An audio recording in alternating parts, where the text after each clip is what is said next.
Welcome to this edition of Horse Racing Scoop podcast. We're going to talk about Kentucky Derby 149, what makes it so special, and who we think is going to win.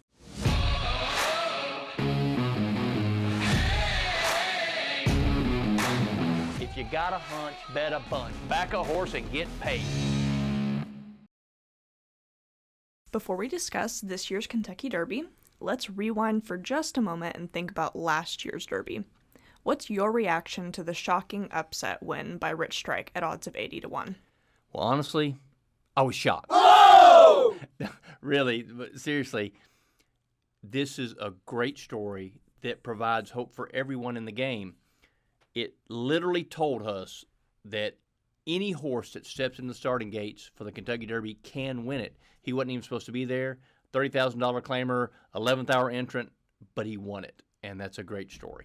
So why do you think the Kentucky Derby is so special?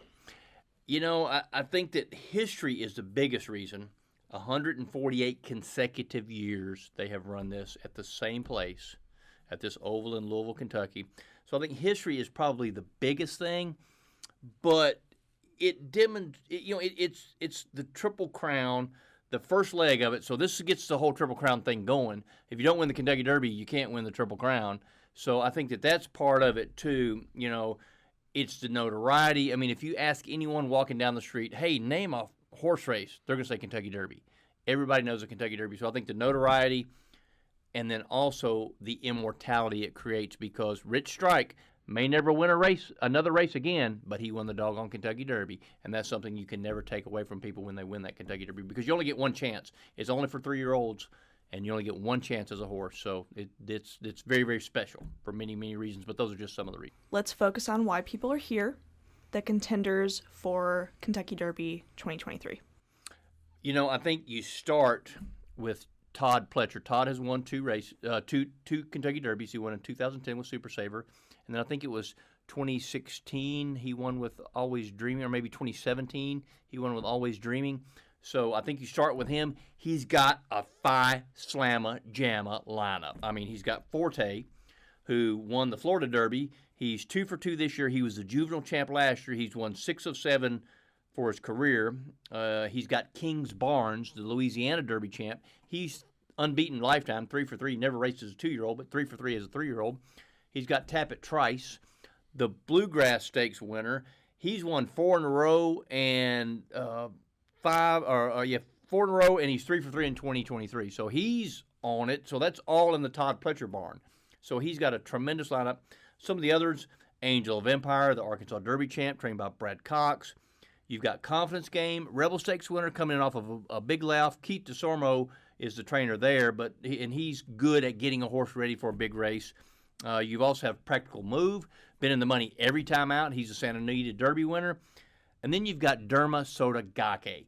He's the wild card in this. He's the Japanese horse who's going to be coming in. He won the UAE Derby over in Dubai by open links. I mean, gate to wire, put on a tremendous show. The Japanese horses have done extremely well on the national stage. They've done very well in the Breeders' Cup of late, and they've done very well over in Dubai. So the Japanese horses seem to be on the rise. So he's one that you better watch out for, too. So there's lots of different ways you can go in this, and lots of top-notch horses. It's the Kentucky Derby. How does Derby 149 play out? And most importantly, who's going to win? You know, the Derby normally sets up with a wicked early pace because you've got all these horses geeked up and they're ready to roll, the crowd, all that stuff. So normally we have a wicked pace.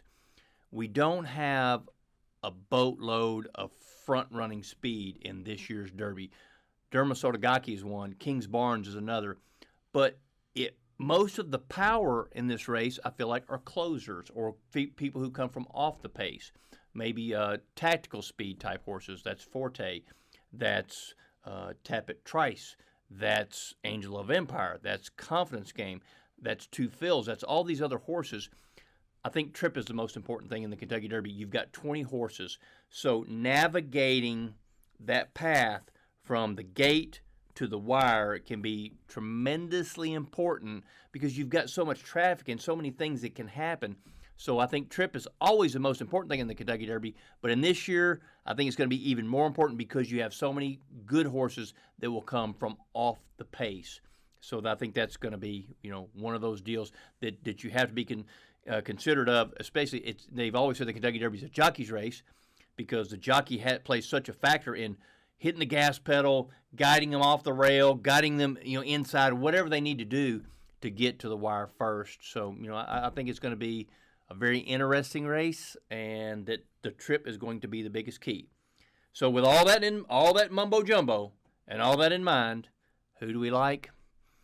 We're going to go with Angel of Empire, the Arkansas Derby winner, trained by Brad Cox. I think that Angel of Empire is a horse on the rise. Started the year with a second place finish in the Smarty Jones at Oaklawn Park. Closed very well to get second. Next up was the Risen Star Stakes in February at Fairgrounds in New Orleans. Great off-the-pace win there. Won impressively. And then he finished up with a win in the Arkansas Derby and put on a show. Navigated his way through traffic. It was, I think, 11-horse field. He navigated his way through traffic, turned it on the stretch, won by probably 4 lengths, something like that. So I think he's a horse on the rise. The Kentucky Derby is not always won by the best horse. It's won by the best horse on that day. Last year, Rich Strike was the best horse on Kentucky Derby Day. That's why he won. I think Angel of Empire is a horse on the rise. So we're going to go with Angel of Empire out of the Brad Cox barn. Now, we love the superfecta. That's a great way to make money. The Derby superfecta always pays exponentially. So we're going to complete our Derby superfecta. We're going to have Angel of Empire on top.